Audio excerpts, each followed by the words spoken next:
Journal Night.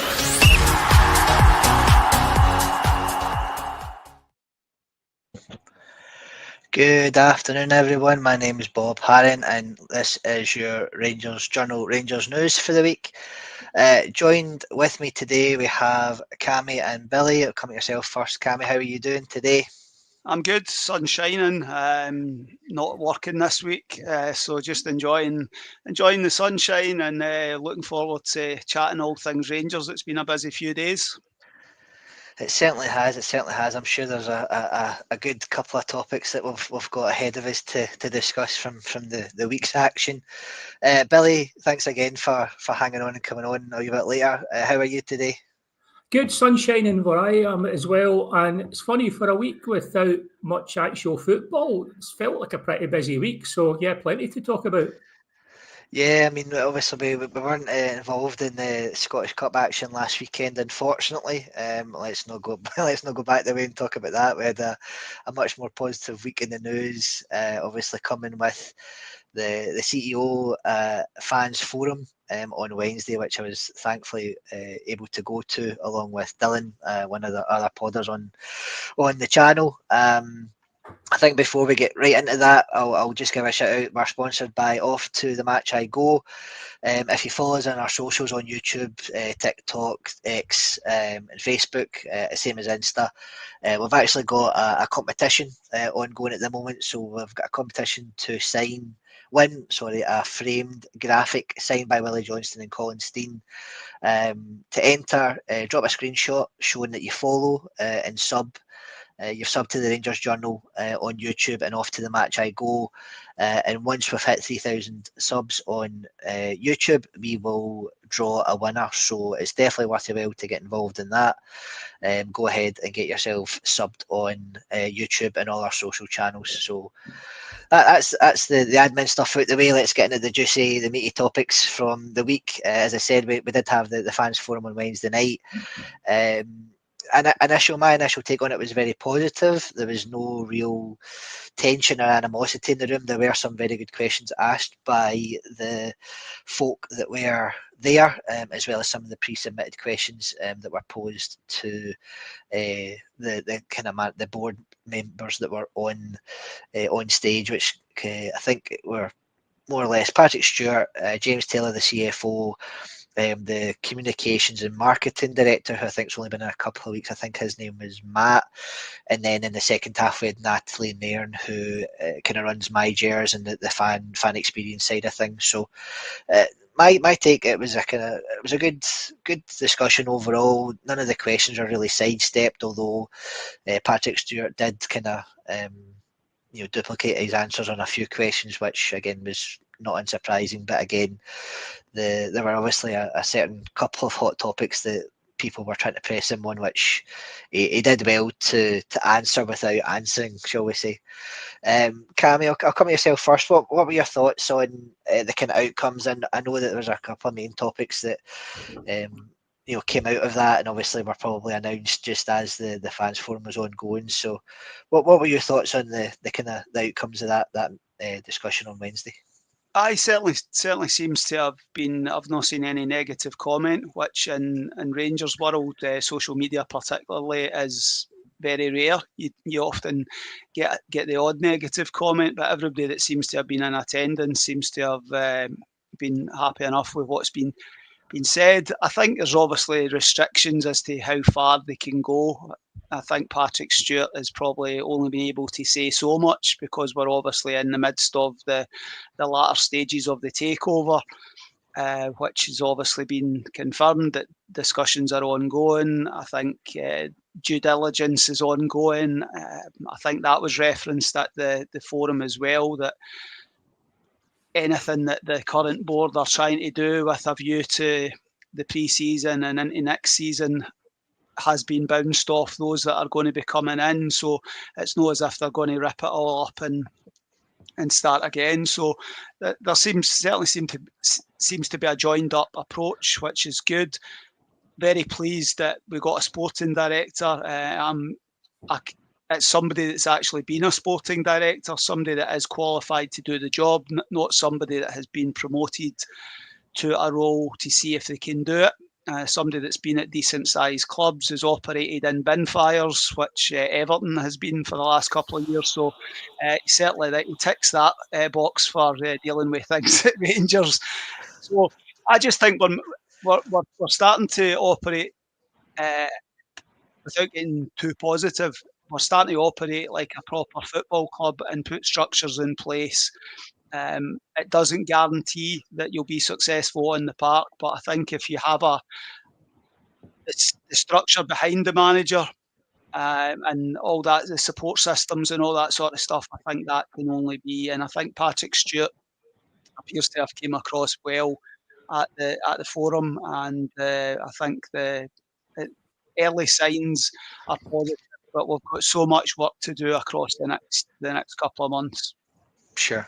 No, and again, I think that was a good thing. Obviously, just as you touched on, we had a new sporting director announced as Kevin Thelwell coming from Everton at the end of his contract in the summer, which is obviously good. I think just from what I've read, and I think what's been shared on socials, was he's been a sporting director for at least the last 10 years. He's been at New York Red Bull, Wolves, and obviously more recently Everton. So it certainly looks as if we're on a path to bring in a bit more structure to the club as a whole, not just the playing side, but obviously from the board side as well. Billy, I'll come to yourself. Probably a similar question. What were your thoughts on the announcement, obviously in parallel to the fans forum, and what did you kind of take from the outcomes of the meeting on Wednesday?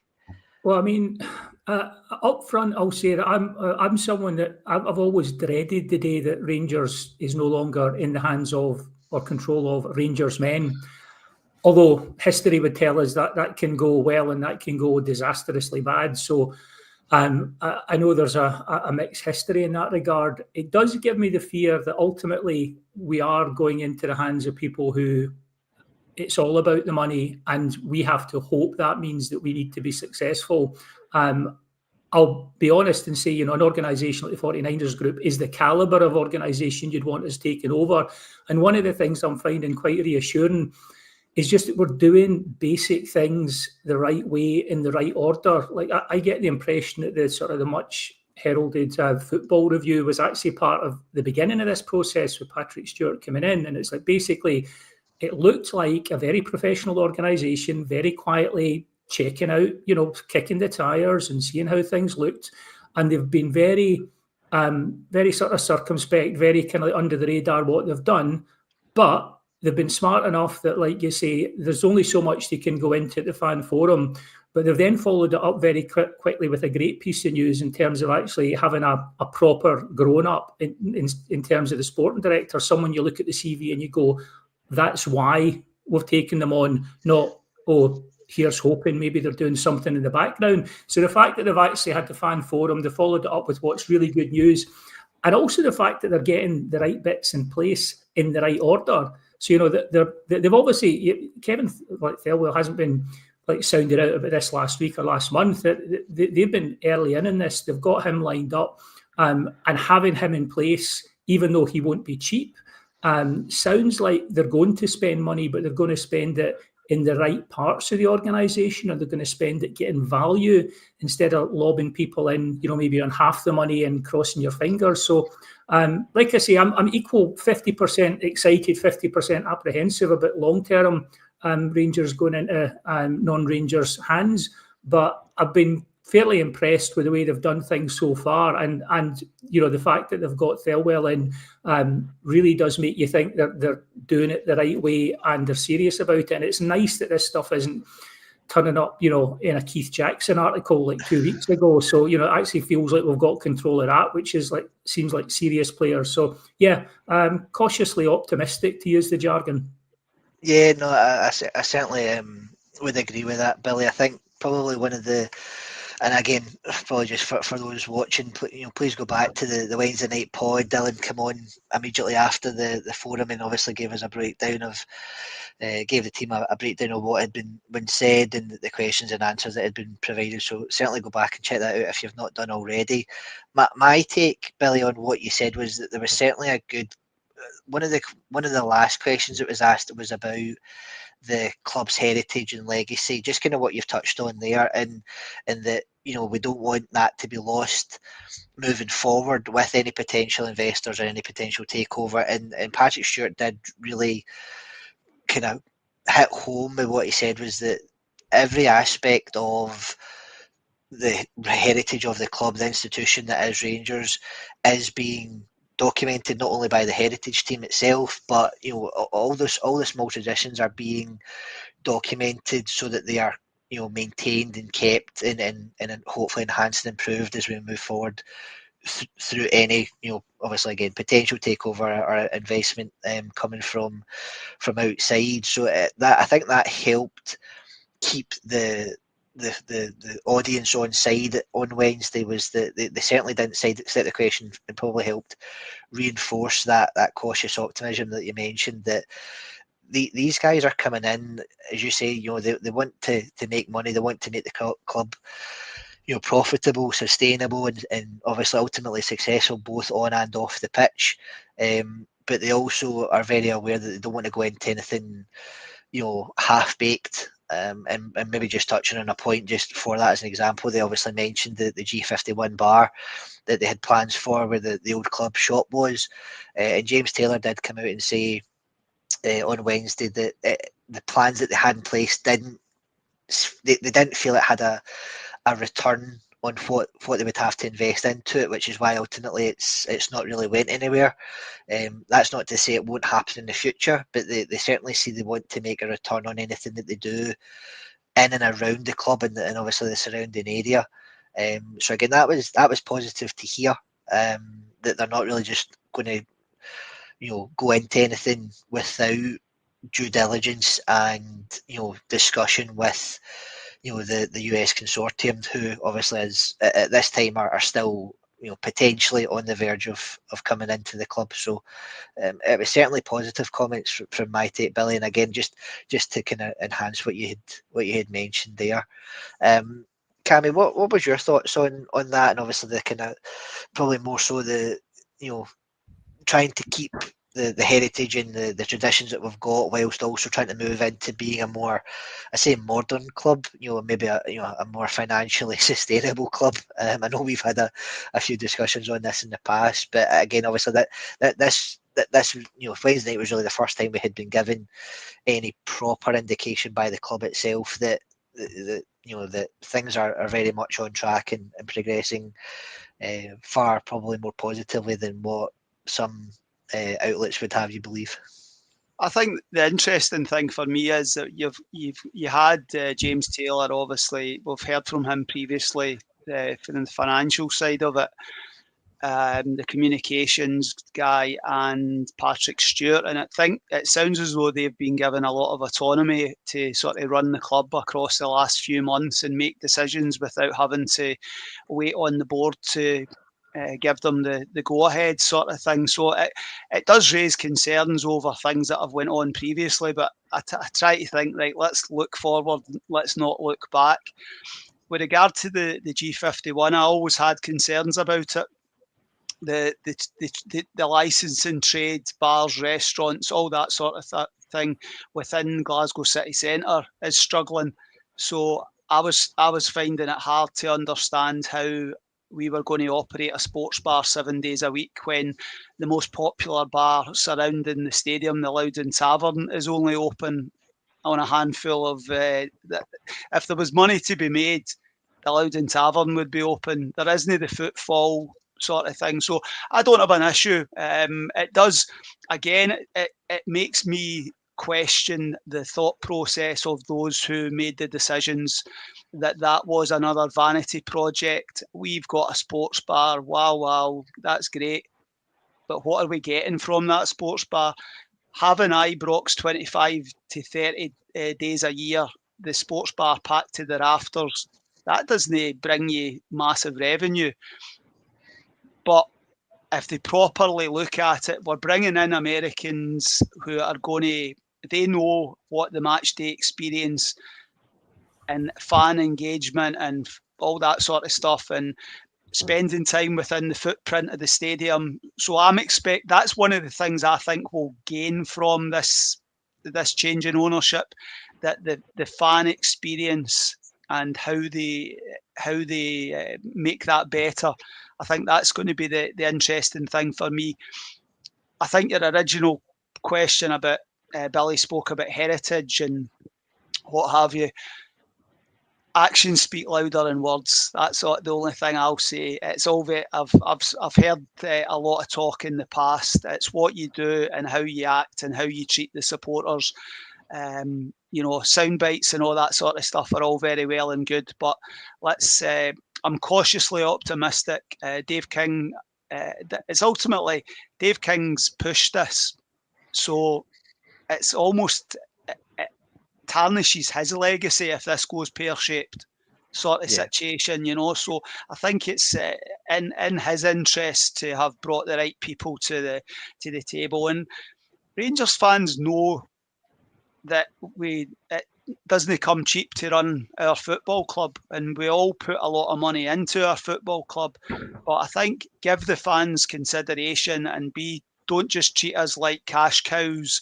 And I think the early feedback that I've seen from Leeds United supporters has been relatively positive with regard to what the 49ers group has done there. So hopefully that's going to continue at Rangers sort of situation. But I'm just glad that we're starting to operate like a serious football club, and we're doing things in the right order. And I hope we stick to a plan now and moving forward. We have a sporting director, and that is it.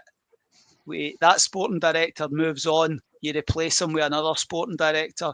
For too long across the last few years, it's been, a bit higgledy sort of situation. We've got a sporting director. Oh no, we'll just give Michael Beale overall responsibility to be the sporting director and the manager, and we are now 2 years on still suffering for that. So all we can do, put the structure in place, get the right people in place, make the right decisions, because I always use Man United as an example, and I think that we are very similar football clubs in regard to we're both underperforming at this present time.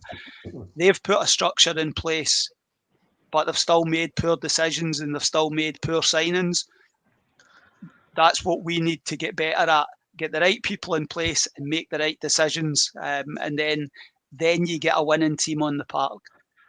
Yeah, no, I agree, Cam. I agree. I think we certainly seem to be on, taking the right steps towards that. And again, I think that was something that had been questioned to the board members on Wednesday night. Was if all being well and considered, we will have the investment come in over the summer from the 49 Enterprises and Andrew Kavanagh. Again, again, they couldn't give us an outright commit or guarantee, but I'm sure they are already in discussions, as Patrick Stewart alluded to, on a new management team, new members coming into the building for certain positions, as as we've mentioned with the sporting director. Billy, what was your kind of take on that from Patrick Stewart, and obviously the forum from Wednesday night about the different plans that they've got in place moving forward regarding like the first team? Obviously we're getting into management at the moment, and Barry Ferguson. Obviously, there's a lot of speculation on who's likely to come in the door in the summer. Some people are already reporting it's a certain man from Liverpool, but until the scarf's across the head and it's the flash photography is going everywhere. We're still not getting anything confirmed by the club. So, what were your thoughts on the kind of the questions that were asked on Wednesday regarding that? Well, I mean, I think like Cammy says, it's like sound bites and telling us what's going to happen. This is the easy bit. You can sort of say anything and promise anything and sound, as professional as you like. It is really going to be, the proof is going to be in the eating of the pudding. And I see reasons to be optimistic. I also still have that. I'm naturally kind of wary when it's Rangers, because you're protective and you want someone who loves the club as much as you do. And there are wee things that make me a bit concerned, like, the people around Parag Marat who've been talking to the media, they talk a good game, but they do refer to Rangers as the franchise and stuff like that. Kind of like, I think you're seeing a wee bit like, a glimpse behind the curtain, because they have done a good job at Leeds. But the job at Leeds was, getting them out of the Championship, and they've managed that. Equally, it's an American group wanting to make money, and you've seen at Man United what that's like. Man United have been like, if you crossed like whack-a-mole with bin fires and had some sort of like game equivalent to that, it would basically, that's been Man United. It's astonishing to see a club of that size stagger from one bad decision to another, but still make money for the people that own it. So I'm hoping that with Rangers, the motivation is that they seem smart, the 49ers. I hate to use the jargon that they would use, but I think this is probably how they're thinking, is they've looked at Leeds and they've looked at Rangers. Both are somewhat undervalued brands who have got the potential to make big step-ups in terms of earnings potential. So with Leeds, you're looking at Leeds who, like really should be a top division side. If you get into the EPL, the revenue streams that open up are astonishing. Similarly, if you're looking at a way to get into the Champions League, there's no guarantee that you're going to do it with a Scottish club, especially the way all the other Scottish teams keep tanking the coefficient. And if anyone else had contributed, you wouldn't be looking at qualifying matches. But there is a possibility to get into the Champions League with Rangers in a relatively cheap way, it's a two-horse, how many countries can you go and say, right, there's one other team you need to beat to have a shot at the Champions League? So, again, it's that sort of slightly queasy thing where I think our interests in the 49ers group interest align for now. And you kind of have to hope that that's what they're thinking, that the thinking is we're going to come in, we need to win the league to get to the Champions League, to get the money we want. And to be honest, if that happens, we'd kind of all be happy. Assuming they invest, if we got to the Champions League, assuming we invest a wee bit and don't just get absolutely shellacked like we did the last time, because I don't think that was good for the morale of anybody at the club. But no, in general, like Cammy says, we're hearing the right things. But it's an American sports group taking over a franchise, as some people are saying. And I think it's funny. I think we're going to have to be on our toes a wee bit, because they're going to have to make money.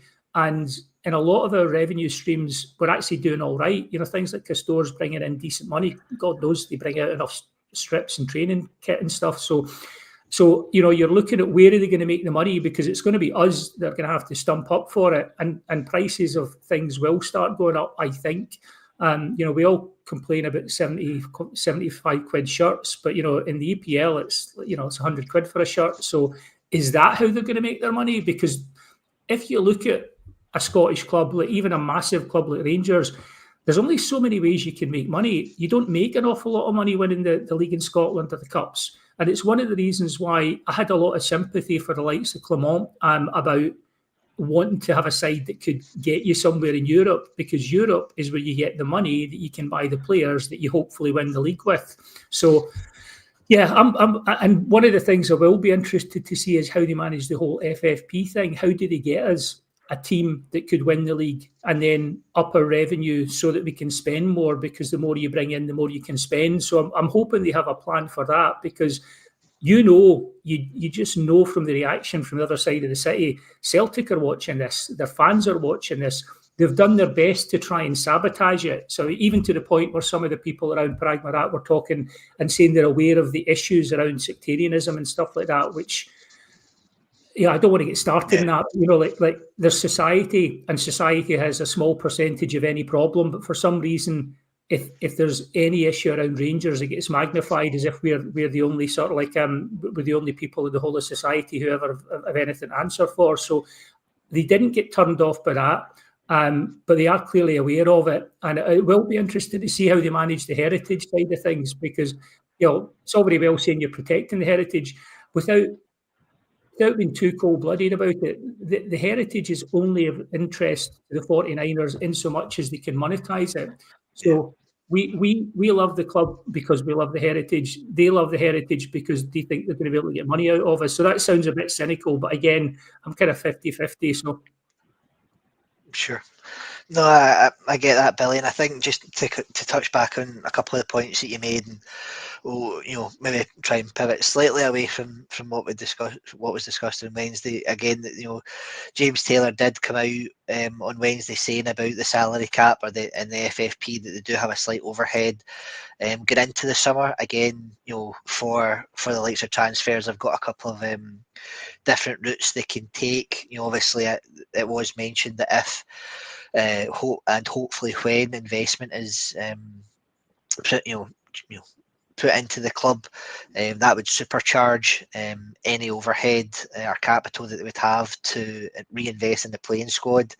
I think it's just as a very side point, it's went under the radar that we've already got Lyle Cameron come in for free from Dundee, who looks a very good young player. Hopefully can make the step up when he comes in. And obviously there's been some discussions or rumours around his colleague in Dundee, Josh Mulligan, coming in as well, or that we're looking at him. But I definitely think that there'll be a mix of, as you said, Billy, trying to keep and maintain the performances that we've had in Europe, while also, drastically improving on our domestic form, which we all know has not been great in recent memory. So I certainly think they've certainly got their caps on, thinking caps on with that regard to keep us within regulations. And obviously they will be, I suspect they will be in discussions with these potential investors on how they can maximise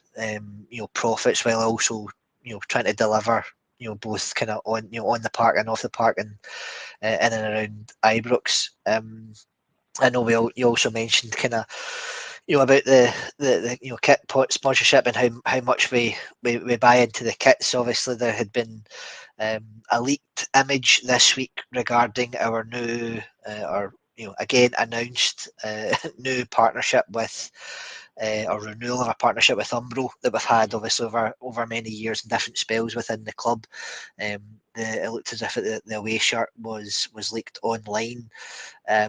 Camille, I'll come back to you. You can obviously touch on the FFP and the salary cap stuff first if you want. But again, it was good to see what some are deeming a move away from Castor. I know that they will still be involved in the manufacturing and shipping of the kits, but again, Umbro being a slightly more, for lack of a better term, established name that we're familiar with and we're maybe slightly more comfortable with and using, was definitely another positive step forward by the club this week.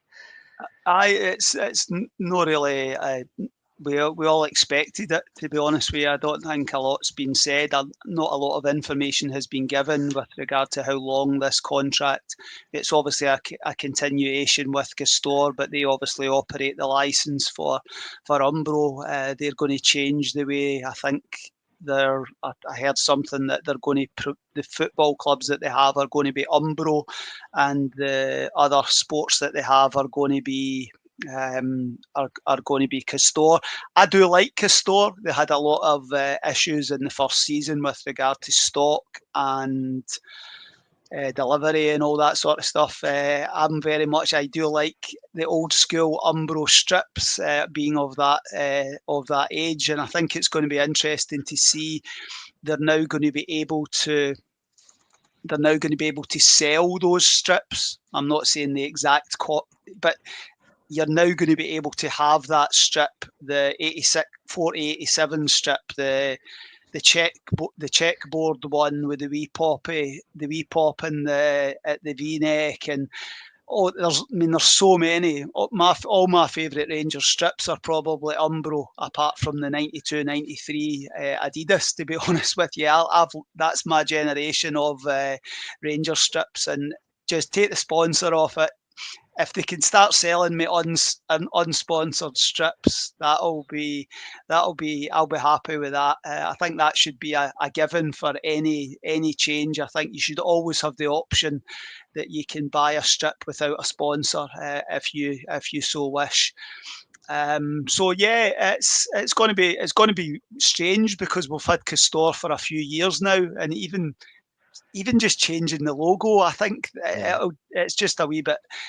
It almost feels like you're taking a step back but it's obviously a brand that's more established and that sort of thing. So we'll see. I think the leaked image that I'd seen looked very similar to a strip that we had around about maybe 2008, 2009, around about that era. So we'll see. I'm never a great fan of the grainy images, because the grainy leaked image very rarely looks like what you actually see when you go into the store, or when you see the players modelling it. But we'll just have to wait and see. If we're going for a white away strip, if they want to contact me, I've got a few suggestions that they could go for if they're going down the route of a white away strip. But I'm old school. I just want a blue home strip and then a white away strip, and they both look the same, but they're a different colour, if that makes sense. That's the simplicity of that era of Umbro strips. It was very much, the away strip, the third strip. It was a blue strip, a white strip, a red strip, that sort of situation. I know we're all Gok Wan and everybody's fashion experts and all that sort of stuff, but I like simplicity when it comes to strips. But ultimately, Rangers fans spend a lot of money on all this stuff that Castore bring out, and I don't think that's going to change under the changeover. I'm interested to see how it works with regard to the store and the online site, and what we're going to be selling. Are we still going to be selling Castore stuff in tandem with the Umbro, all that sort of things? But we'll just have to wait and see. I can't actually remember what your other question was with regard to just the FFP stuff. If you thought there was, kind of any addition, anything you wanted to add to that one. No, FFP. I think we waste a lot of money as a football club, and I think that's a lot of what's been going wrong over recent years. We're not getting value in many areas. The academy system is not fit for purpose. That's a podcast in itself, but I just think there's so many areas that we're wasting money. And I think it reassures me when I hear talk about the infrastructure project for G51, that we've not just went ahead and thrown £1 million at a project that wasn't going to give us a return. If you're going to spend the money, you need to do it right. And bringing in Lyle Cameron, for example, although it's a free signing, you're still going to have to pay a development fee. Josh Mulligan, you're still going to have to pay a development fee. But these are no-brainer signings for me. Guys that have done well within their time at Dundee, and you bring them, you develop them, you hopefully get them better. And so I don't have an issue with regard to that. But I just think we need to be better at spending our money, whether that's on the park with signings, managers, because across recent years we've still spent a few quid, but you look at the team on the park and you wouldn't say we've spent a few quid, so I don't think it's the fact that we've not spent money, it's just we've not spent money well. And whether that we get £20 million added to the budget, it's how you spend it that's the key. It's having the right people in the recruitment, the right people in the dugout and the coaching team, and it all fits together, sort of thing. So I just think that you just need to get more signings right than you do wrong. And I think we are very much, I think it's a sort of 50-50 success rate at the moment with regard to the last couple of years. And I think you want to get that up to 75% of your signings hit the ground running, and 25% maybe take a wee bit of time. But we're in a situation where we've spent £4 million on Bajrami. He isn't a nailed-on starter. We've got £4.5 million on Cortez. If you're spending £10 to £15 million, these guys have to be the spine and they have to be the core of your team. So that's I sort of sidestepped that a wee bit, but I just think we need to get better at spending money. And this isn't a lottery winner coming in with 250 million and handing us a pot of cash and say, go and fill your boots. You still have to spend it. And we'll go back again. Man United are the classic example. of a club that wastes money. They gave Erik ten Hag a new contract a year ago after winning the FA Cup. They then allowed him 250, 300 million to sign his players. And then 4 months into the season, they punted him. No any joined up thinking with regard to the signings. This is the way that we're going to play, and this is where I hope that Kevin Thelwell is going to be. This is the type of players that we're going to sign. This is the way that we're going to play. And it all joins up so that you're not in this situation where you change from manager to manager and sporting director to sporting director, and you're just constant change, and then you've got a squad filled with 5 different managers, players. So just spend well, and if you spend well, you'll get a better team on the park. No, I agree. I agree, Cammy, for sure. All right, guys, I'm conscious of time. Maybe move on towards the weekend's game with St Mirren. So just before we move on to that, do we have Billy? well, I know. We've back to reality, Cammy, that we've actually got some football that the team have still got to play before the end of the season. I'm sure we would all take a stock to the league today if it was any, if it was worthwhile. But I guess we have to go through the motions of discussing the game at the weekend. But just before we do that, Billy, anything else you want to add on the news from this week regarding the sporting director, or anything else from the fans forum you thought was of interest? Well, more just to kind of follow up on the Umbro thing. I'm sort of delighted. I was pretty sure. I went and dug through all my old tops, and I've got like one of our more recent Umbro tops. And I'll be honest, if it wasn't for the horrible Tenants logo underneath, it's a belter. I'm kind of jealous because like my brother managed to get, like Cammy was saying, that they did the unsponsored version, and he managed to get the unsponsored one. By the time I went along, all we had was the one with Tenants. But I'll be honest, seeing, and it's the proper Rangers blue, so seeing like the badge and the Umbro, that was, I pulled it on the other night. It's like, you know what, that's all right. So I'm quite happy with Umbro. I mean, it is just Castore, so it's just Castore with a different badge on it. But it's got that football heritage thing. And also to chip in, I know we'll never get back to like the 3-strip model because it's about making money. But I'm the same as Cammy. I think back to like the C.R. Smith tops, the pinstripe home and away tops. There's a reason, these things might get made again because like people just love the look of them. So it'd be interesting to see with the new tops if they go down like Castore did it, like that. Let's do a couple of retro nods to get the fans on side. I'll be honest, if they did one of those sort of classic like home tops, so they'd get me on side pretty quick. So yeah, no, I'm happy enough with the Umbro thing, and Castore, like I've no issues with them. I know they've had their problems, but like I like most of the kit I've got from them. Yeah, same, Billy. I think I don't think I've had many issues with the Castore stuff. I've maybe probably, as Cammy mentioned, the earlier stuff that came out kind of 2020. I think when we joined with them initially, there was obviously a couple of hiccups, but again, I think it also bodes well that tying in with this potential new investment and takeover.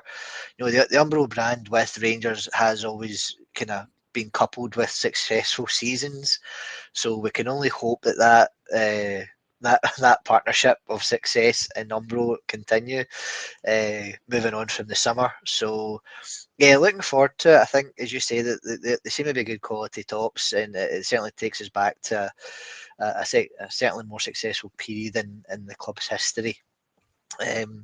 Talking of matters on the park, I know that there was a press conference this afternoon. I know there's been some updates in the group chat regarding what's been said by Barry Ferguson regarding who's in and out. So we'll just touch on the game very briefly. I know we've got the pre-match and the post-match thoughts after tomorrow's game, so I don't want to go into too much detail, but maybe for the next 5-10 minutes, if we can stretch it that far, that we'll just touch on St Mirren. Obviously, last time we played them, it was not the greatest of results at Ibrox, but hopefully get into it with a bit more optimism, having had the discussions we've had this week. So, Billy, I'll maybe come back to you first.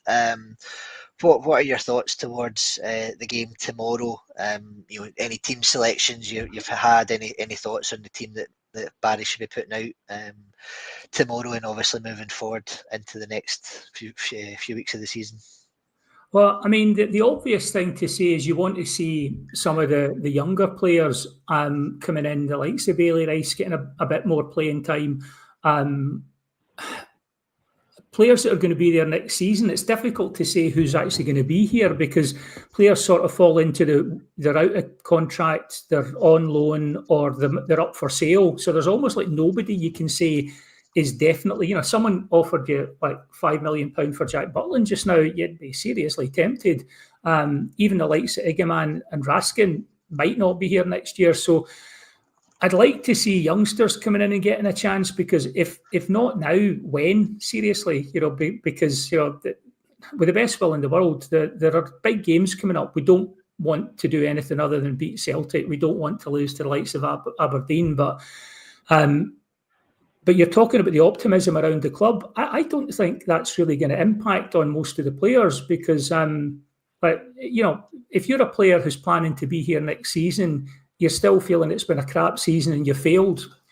If you're someone who's going, right, I'm looking for a move next season, are you that excited the 49ers are coming in? I mean, at best, you'd be a wee bit adrenalised about what your future is, because you don't know if who's going to be the new manager, how's he going to play, do I fit into that system? So I'm not sure that actually the optimism that we have around the takeover in any way is going to necessarily impact the players, because they are employees in a different situation, and for them it's all about flux and uncertainty and how they're paying their bills next season. And with that in mind, I'd look to bring in youngsters, and I'd look to have, for want of a better term, the good characters in the team. I would still keep playing Tav. I'd bring in some of the youngsters. I'd stick with Liam Kelly, to be honest, because he's done all right. And I think as much as bringing in Liam Kelly was about getting the Ricks out of the defence and stop them throwing one in, I think it was also to protect Butland. So I don't think it would actually be bad. What's Butland going to do if they bring him back in? Is he going to be okay for 2 or 3 games? Well, that doesn't take you any further forward. He has another, one of the matches like he's been having recently, and that sets him right back. Whereas Liam Kelly sees out the rest of the season. Good for Liam Kelly. Jack Butland's got a reset for next season, and maybe we see the keeper he's been. So it'd be interesting to see how Barry, after the kind of some of the recent results, was quite upfront about saying he knew how he was going to play for the rest of the season. He was definite in his mind, and it wasn't going to be fun to watch, which was great from a fan perspective to hear, that it might not be fun and attacking football. But it'll be interesting to see what his plan is for the next 5 games. And I'm hoping it's got younger players in it. And unfortunately, like it or not, some of the players that we're kind of a bit disenchanted with, they're probably going to have to play, because you can't just throw in a load of youngsters. That wouldn't be good for them. So I'm kind of it's Rangers, I'd watch Rangers play whatever the situation, but it's difficult to get too sort of up about it. And I can't help but feel that there might be, if this team sticks to form in the next 5 games, we'll probably have a right go at Celtic, have a decent match against Aberdeen, and probably lose to St Mirren and someone else that we should be turning over. Sorry to sound pessimistic, but if that's how we've been playing during the season when there's been something on the line, I'm not sure if you're going to see and that much different. And to be honest, if there was an uptick and we went in a winning run the next 5 games, it doesn't say that much great about the players either. So it's kind of like, It's not like a lose-lose, but get the season over, get the younger players enough minutes in their legs where they've built up a wee bit of confidence, and then see what happens in the summer. No, I agree. I think it's kind of probably between a rock and a hard place, because again, we're obviously waiting for the new management team to be announced and come in the summer most likely. But Barry's obviously said that he's here till obviously the end of the season. He's still got a job to do. I think he's probably in a bit of a difficult one now that we're out of Europe. I think personally my take would be to try and blood some of the younger players just for the experience. Again, maybe after the Celtic game, hopefully we don't go into that game for with them needing to win to clinch the league. Hopefully it's done and dusted before that, and I'm certainly not advocating for us to have a negative result tomorrow. But I certainly think after the Celtic game, I would certainly foresee more youngsters getting blooded into the first team for those remaining fixtures. Cammy, what about yourself? What are your thoughts in the next 5 weeks and how Barry plays it in terms of team selections? It was an intriguing comment when he said that I know how I'm going to play for the rest of the season and it's not going to be fun to watch. Well, it's not been fun to watch prior to he made that statement, so that's an interesting one for me. Pretty much echo what you guys are saying. I think Finlay Curtis, is certainly a young player that I would like to see get. I would start up Finlay Curtis in the last 5 games, to be perfectly honest with you. I think it's young, it's fresh, it's somebody that is going to be there next season. The likes of Leon Balogun has been a great servant to Rangers, but Leon Balogun shouldn't play any of the last 5 games other than to say cheerio in the final home game. For me, if Clinton Nsiala is going to be there next season, Clinton Nsiala starts instead of Leon Balogun, just as an example. I think that's and get Bailey Rice, and there's other young players that are sort of knocking on the door. I'd like to see them get opportunities, but I think Bailey Rice and Finlay Curtis are the two that I would like to see get a significant number of starts between now and the end of the season. It's 5 dead rubbers, but you still want to. It's Rangers. You want to win games of football, and you want to try and end the season with a wee bit. Some players can end the season positively. Oscar Cortez, for example.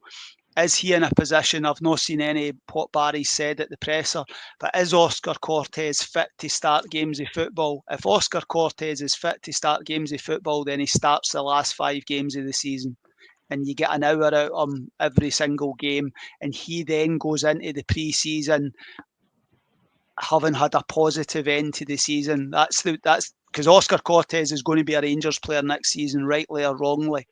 That's in my situation, he would have been a loan signing with an option to buy, and we would now be in a position where he would be going back to his club. That's not the position. He's going to be a Rangers player. Is he fit enough to play?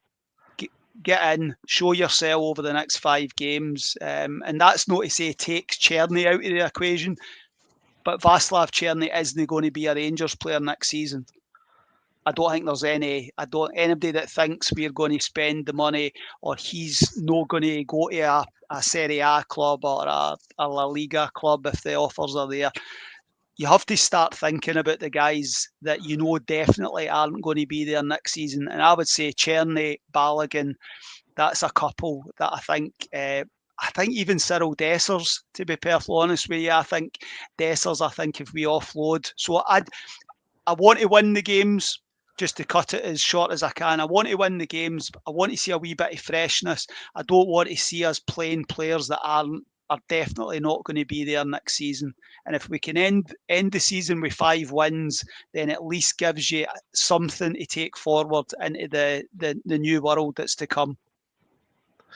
I agreed. I can't really disagree with anything you said there, Cammy. I think we're all looking forward. If we can maintain a positive set of results into the summer, it would certainly leave a far better taste in the mouth with the prospect of this potential investment coming in. Again, conscious of time, I don't want us to run on past the hour, and I think if we start anything now, we're probably risking over that 60-minute mark. So we'll draw it to a close there. I'll throw it open to yourself, Billy. Any last comments or topics you want to touch on before we close out? No, I think we've covered most of the major headlines this week. It's just even in a dead rubber against St Mirren, just good to have like a match to actually look forward to. So, yeah, I know they're dead rubbers, and I know we shouldn't care, but it's funny. Rangers have still got, even with no chance in the league and out of Europe, they still have the capacity to ruin your weekend or send you into the close season in a bad mood. So if they could just avoid that, like if they could just beat St Mirren and Norway in the weekend, that'd be nice. I'd take that, which maybe says how far the season's gone. Yeah. I certainly don't argue with that, Billy. I certainly don't argue with that. Cam, anything finally from yourself? It's funny we're talking about 5 dead rubbers when Rangers are taking the first instalment of our season ticket next Thursday before the season's even ended. So it's listen. It's on a personal note. I'd say thank you to Mark Mackay. He's made a comment. Well done on my run, and this is the first opportunity I've had. For those that don't know, I ran a 50-mile ultra marathon last Friday from Manchester to Liverpool, and have raised just short of £2,000 for Strathcarron Hospice. So I just want to take this opportunity to thank Scotty and all the troops at the Rangers Journal for your support, donations, and good wishes, and all the people within the Rangers Journal community and within the Rangers social media community for helping me to do that. So it's just a wee plug for the run, and just a thank you to everybody. But we all just want Rangers to be successful, and we have a good community within the Rangers Journal and the wider community. So it's good to be part of it. Thank you. Sure, no, well agreed. Yeah, well done. Great effort, Cammy. Great effort indeed. All right, guys. Again, thank you very much for your time this afternoon. We've done well to cover a variety of topics from the fans forum on Wednesday, and obviously looking forward to the game tomorrow. Just one last plug for Off to the Match I Go. Again, we mentioned the competition at the top of the pod. If you want to go ahead and get yourself subscribed and get yourself entered into that draw, it will be drawn once we've reached 3,000 subscribers on YouTube. But please go and visit their website, offtothematchigo.co.uk. Promo code Journal10, Journal10, and you'll get 10% off any of the items on the website. And again, they do have a great range on there, so please give them a look out. All that's left for me to say is, again, thanks to Cammy and Billy for joining me. I know it was due to be on a couple hours ago, so again, thank you for being able to come on slightly later than arranged. It's definitely been a good pod. Certainly one of my first for a long time, so thank you for making it enjoyable. Thanks to everyone that's been watching across YouTube, Facebook, and all the social media channels. We've got just over 150 odd watching, so please like, subscribe, share, follow, all those good things on all the social channels that we have. Please look out for the pre-match thoughts and post-match reaction from the game tomorrow at St Mirren. And moving on into next week, we will have daily pods out and the shorts as well on the social channels, so keep an eye out for them. All that's left for me to say is I've been Bob Harron, and this every night is Rangers Journal.